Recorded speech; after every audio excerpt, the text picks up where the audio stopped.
I saw Jesus last night in the president's speech to Congress. I truly saw Jesus Christ. And it was the moment that President Trump stopped everything he was doing and put all the politics aside and ignored Congress and focused on that little boy. It wasn't the usual. Presidents have, people they put in the pews and they recognize them. But Trump went a step beyond that. Not only did he recognize that boy, but he stopped his speech and he stopped the whole political process to have the Secret Service director go over and deputize that boy, make him a Secret Service agent. Did you see the smile on that kid's face? Did you see the impact it had on that one individual child's life? And did you see that little boy later on high-fiving the other kid and stuff? He was so happy.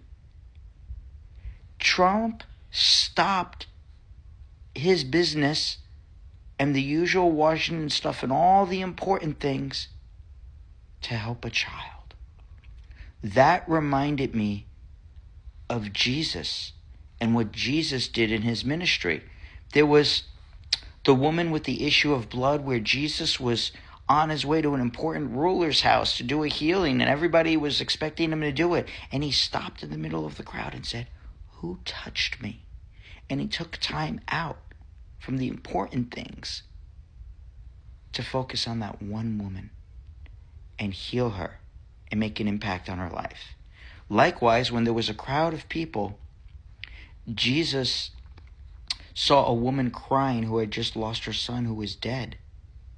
And he stopped in the middle of the crowd and felt heartfelt sorrow for that woman, it says, and raised her son back to life.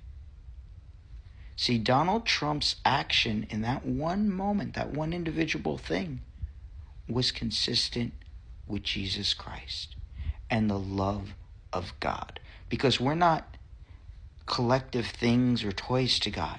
We're individual people, deeply valued and deeply loved. And Jesus displayed that in his ministry. Donald Trump, in that one moment, was exemplifying Jesus. Now, if you watched my other video, I pointed out how the liberal Democrat that stood up with the cane and challenged Trump was exemplifying Jesus. Because Jesus is not a Democrat and he's not a Republican. God is not interested in politics. He's interested in us, our relationship with each other.